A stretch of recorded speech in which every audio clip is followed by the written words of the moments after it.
Welcome to Betrayal Narratives. In today's video, I'm not storming out with a slammed door and a curse at. Least, not yet. I close the driver's side door of my Camry with the deliberate calm of a man who has just watched his life fold in on itself like a house of wet cards. The engine is still running, purring like the cat who knows the mouse is already in its teeth. I stare at the porch light and register, the silhouette sliding behind the curtain. George, in boxers. At 9:17 p.m. on a Tuesday, my house, my wife, my daughter, my best friend, my punchline. I back out of the driveway without spinning gravel. No theatrics. I have learned that silence is louder than horsepower when you are measuring the distance between the man you thought you were and the man you are about to become. 14 years earlier, I had pulled into this same driveway with a U-Haul full of dreams and a bride who laughed at my polished jokes because she claimed they were ours. Now the only joke left is the name on the mailbox, Kaminsky. David Kurt Kaminsky, technically, but dad to a 13-year-old who refuses my last name, husband to a woman who stopped saying it like it was a prayer. And that Polish guy with the car lot to every customer who thinks they re-original.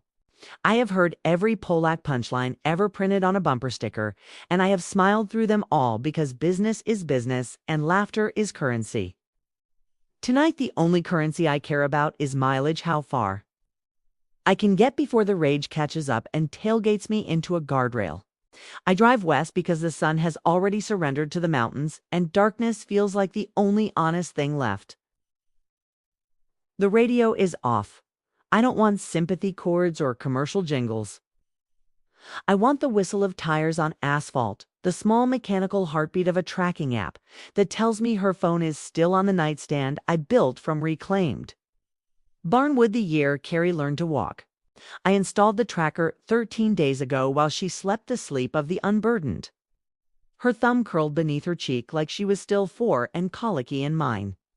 The app cost $49 and syncs every 90 seconds. 90 seconds is long enough to fall in love, to propose, to say I do, to conceive a child, to sign a mortgage, to realize the child isn't yours, to sell your company twice, to start over. I have learned to do all of these things in 90-second increments until the increments felt like years. And the years felt like a life sentence with no possibility of parole except the one I am driving toward now. Silver City shrinks in the rearview mirror, its grid of orange streetlights flickering like the bulbs on a used car lot after closing time. I know that flicker. I have lived inside it for 15 years, rotating inventory, polishing windshields, writing nitrogen monoxide. Credit, no problem. On neon poster board while George rotated my wife beneath the same moon.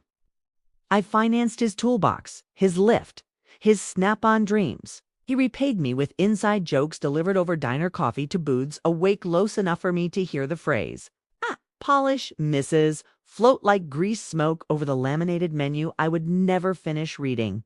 I left my coffee cooling on the table, dropped a 5, and walked out without turning my head. Some exits are rehearsals for the real thing. Tonight is opening night. I crossed the Continental Divide at 10:12 p.m. Altitude 6,000 feet, blood pressure higher. The Miata is still in Albuquerque, waiting under a dealer S tent like a red exclamation mark. I will collect once I figure out how to pronounce the sentence that begins with I am not coming back and ends with ever. For now, I keep the Camry at exactly 5 miles over the limit, law-abiding enough to avoid flashing lights fast. Enough to outrun the ghost of the man who used to care about lawn fertilizer and PTA fundraisers and whether Carrie S cleats were the right size. That man died somewhere between the diner and the DNA envelope, but nobody thought to notify the next of kin. I am both the deceased and the coroner, driving my own hearse toward a horizon that promises nothing except distance. The Best Western outside Albuquerque smells like chlorine and broken vending machine dreams. I check in under my own name because anonymity is a luxury I can afford until the lawyers finish their paper autopsy. Room 118 faces the interstate, close enough to pretend the white noise rush of semis is the ocean I have never seen. I leave the curtains open because darkness feels conspiratorial and I am done with secrets. On the nightstand, I set the envelope, the one with the university letterhead. The one that says 0.00% probability. The one that turned my marriage into a footnote in someone else's origin story.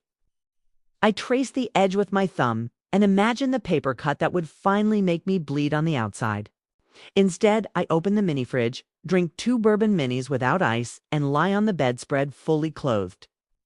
The tracking app chirps. Jenna's phone has moved to the kitchen, probably making tea. Probably the same herbal blend she used to sip while I rubbed her feet and told her the next year would be easier. Probably George is watching, probably in boxers. Probably not wondering how many nights I spent pacing that same kitchen while Carrie screamed with colic that wasn't T-mine to soothe. I dream in mileage. I dream in odometer decimals that roll like slot machine cherries, until they spell "not yours" across the dash. I wake at 3:04 a.m. with the taste of license plate metal in my mouth and the conviction that sleep is for people whose blood has indeed been swapped for antifreeze. I shower with the bathroom door open because solitude is no longer a threat. The mirror is cruel 43 years old. Gray threading through the same black hair Carrie used to twist around her finger while nursing.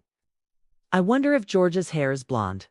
I wonder if Carrie's eyes green like light summer corner, a Mendelian sleight of hand. I miss because love makes you blind and sleepless and stupid. I wonder how many times Jenna watched me stare into those eyes and congratulated herself on a magic trick well performed. I stop wondering and start dressing. Jeans, boots, the dealership polo with the embroidered logo I will soon burn in a parking lot oil drum ceremony reserved for closed chapters and bad branding. By 6:15 a.m., I am on the lot in Albuquerque, auction credentials around my neck, coffee that tastes like foreclosure, nodding at dealers who know me as the Polish guy with the clean titles. Today, I am a ghost with a checkbook. I buy 23 units before lunch sit-ins, SUVs, a red Miata that will become Doug's midlife trophy, a black Miata that will become my own rolling confession. I bid without blinking.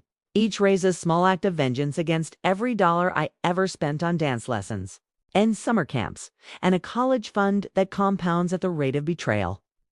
The auctioneer's cadence sounds like a courtroom verdict. Sold, sold, sold, sold. I write the biggest check of my life and feel lighter with every zero. By 1:30 p.m., the lot is mine, the cars are mine, the road is mine. The only thing that isn't mine is the reason I started driving in the first place. I meet Doug at a Tex-Mex joint that advertises world-class flan and delivers lukewarm enchiladas. He is 50. Newly tenured, freshly divorced, and wants the red Miata because his ex-wife hated convertibles. I show him the Carfax like it's a holy relic. Quote him $3,000 under book, because generosity is the best revenge when you no longer need the money. We shake hands. Scrip is the handshake of a man who has never questioned the paternity of his children. I envy the sweat on his palm. He asks why I'm selling so low. I tell him I'm lightening the load for a long trip. He nods like he understands wanderlust, but what he understands is midlife cliché, and I let him have it. Before we part, he mentions the university fleets 16 cars every 2 years, rotating, low-mileage, government-maintained. I slide in my new card, the one that says Helpless Auto in clean sans serif. It's the one that makes him tilt his head like a dog hearing a whistle only dogs can hear. I don't explain the name. I let the words sit between us like a dare. He promises to call. I believe him. I believe in the power of names that tell the whole story without footnotes. The drive back to Silver City is 2 hours of top-down therapy, wind-whipping words out of my mouth before I can regret them. I rehearse speeches I will never deliver. George, you were my best man, but I was your only income stream. Jenna, you chose the wrong fairy tale and the wolf one. Carrie, I loved you before you had a name, and I love you still. But love is no longer enough to stay. The desert blurs into a watercolor of sage and sandstone, and the occasional billboard promising salvation in the form of fireworks and casino buffets. I don't stop. Salvation is not on the exit list tonight. I cross the town limit at dusk. bypass the house, bypass the lot, bypass every address that ever claimed me. I park outside the apartment I rented under an LLC that sounds like a law firm but is really just me in a mailbox in Nevada. The air smells like dust and freedom. I leave the windows open and sleep without dreaming. Morning brings texts from Anna. George keeps calling, Jenna keeps crying, the world keeps spinning without me at its axis. I answer only Anna. I tell her to change the sign to freeze George out, to keep the payroll running like nothing happened. She asks if I'm okay. I tell her okay is a word for people who still believe in endings that include them. She laughs the way people laugh when they want to cry but have invoices to print. I promise her a raise, a bonus, a future that doesn't include polishing the same lies every morning. She deserves that much. She deserves more. But for now, that much will have to do. Weeks compress into mileage. I drive the Miata north through Colorado plateaus, Utah arches, Arizona monsoon skies that crack open like confessionals. I eat gas station burritos and drink coffee that tastes like asphalt forgiveness. I talk to strangers in parking lots, tell them I'm a consultant, let them admire the car without mentioning the price of its redemption. I sleep in motels that leave the light on for you, not because they care, but because darkness is bad for business. I check the tracking app less and less. Her phone becomes a constellation I no longer navigate by. One night in Reno, I delete the app entirely. The moon does not fall. The earth does not swallow me. I breathe like a man who has just remembered oxygen is free. 3 months in, I turn the car toward home, not the house. Never the house, but the town that raised me and chewed me and spit me out, polished and hollow. I arrive at Helpless Auto at closing time. Engine rumbling like a secret everyone already knows. The staff claps like I've returned from war. Maybe I have. Maybe war is just marriage with better scenery. Anna hugs me hard enough to crack ribs I didn't know were broken. She whispers, "You look like you've finally found the road that wasn't a circle." I want to cry, but I have sales quotas to pretend I don't care about. I buy pizza and beer for everyone, sit on the hood of a trade-in Subaru, and let the sunset paint us all the color of second chances. Doug texts, "The university deal closed. 16 cars. Paperwork clean. Thank you." I tip the delivery driver a 20 and feel like Rockefeller on his first day of humility. Later, alone on the apartment terrace, I open the last beer and stare at the pool where a family splashes like innocence is hereditary. I think about Jenna and George and Carrie inside what used to be my house, probably arguing over utility bills and grocery lists and whose turn it is to feel victimized. I think about the DNA report folded in my wallet like a ticket stub from a movie I walked out of. I think about the name Kaminsky and how it never fit quite right until I stopped trying to wear it like armor and started using it like a scalpel. I think about the miles between who I was and who I am and how every one of them was necessary. I think about the word helpless and how it isn't the same as hopeless. Hopeless is a prison. Helpless is just the moment before you break the lock. I finish the beer and drive to the house one last time, not to reclaim, but to release. Jenna answers the door with the same eyes that once promised forever and now plead for mercy she never offered. George stands behind her in the uniform of the exposed, boxers and bravado. Carrie hovers, 13 and ashamed and confused and still beautiful in the way all children are before the world teaches them to choose sides. I hand Jenna the envelope, watch the color drain from her face like paint thinner on canvas. I speak softly, the way you speak at a funeral where everyone knows the deceased but no one wants to admit how they died. I give them 30 days, a deadline, a gift. I tell Carrie she is loved always, biologically or not. I tell George he is welcome to the life he stole because theft and inheritance look the same from the inside. I tell Jenna she was my favorite chapter, but the book is closed. I walk away without looking back because rearview mirrors are for people who still believe the road behind them is real. The divorce is anticlimactic, a courthouse Tuesday that smells like floor wax and resignation. We divide assets like splitting a corpse, half the house, none of the business, none of the child, all of the truth. Jenna cries, George stares at his shoes like they might sprout wings and carry him to a timeline where he is still the hero. Carrie avoids my eyes because shame is inherited too. I shake the lawyer's hand, thank the judge, walk into sunlight that feels like permission. I drive to the lot, sell one car a week, just enough to keep the lights on and the IRS from missing me. I rent a small house with no porch light, no ghosts, no history. I plant tomatoes and learn the names of neighbors who have never heard a Polak joke and wouldn't tea laugh if they had. I date occasionally, badly, honestly.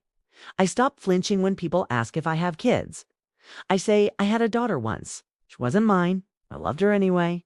Some nights that is enough. Years compress into seasons. The Miata becomes a classic. I become older but not old. Anna runs the company better than I ever did. Sends me checks I barely cash. George works at a quick lube joint, rumor says. Jenna moved to Phoenix, rumor says. Carrie took his last name. Rumor says, I don't verify. Rumor is the luxury of spectators. I am too busy living a life that feels like mine, even when it doesn't feel like anything else. I still hear the jokes at trade shows, still smile the smile of a man who knows the punchline before the setup. I still polish, still Kaminsky, still here. The difference is I no longer apologize for the space I occupy. I no longer translate my name into smaller letters so it fits someone else's mouth. I no longer measure love by who stays, but by who leaves, and still leaves the door open for you to follow yourself home. One autumn evening, I drive out to the divide, park at the exact spot where I first tasted the metal of betrayal. The sun sets like it's proud of the performance. I take the DNA report from the glove box, read the numbers one last time, then light the corner with a Bic, and watch the paper curl into ash that the wind carries toward the mountains. I don't feel lighter, I feel accurate. I speak aloud, no audience except the desert and the version of me who drove this road with a throat full of scream. I say, I am not your joke. I am not your fool. I am not your father, your husband, your punchline. I am the man who drove 8,000 miles to find out the road was inside me the whole time. I am the man who learned that betrayal is just a mirror that finally shows you your own face without apology. I am the man who sold everything and somehow kept the only thing that mattered, the right to say this is who I am. Take it or leave it, but you will never again define me without my permission. The mountains don't applaud, but they echo, and that is enough. I drive back with the top down, cold air sharpening the edges of every breath. The town looks smaller, but so do most things when you stop letting them be the center of the map. I pass the old lot, see the new sign helpless, auto-glowing like a lighthouse that guides you back to yourself. I don't stop. Home is no longer a zip code. It is the seat beneath me, the rearview mirror showing only what I choose to remember, the road ahead that keeps its promises by never making any. I flip the headlights on, not because I need them, but because darkness deserves a warning. I accelerate not to escape but to arrive at the next mile, the next breath, the next version of the man who was once helpless and is now simply helped. And that, I finally understand, is the whole story, told without footnotes, without apology, without end.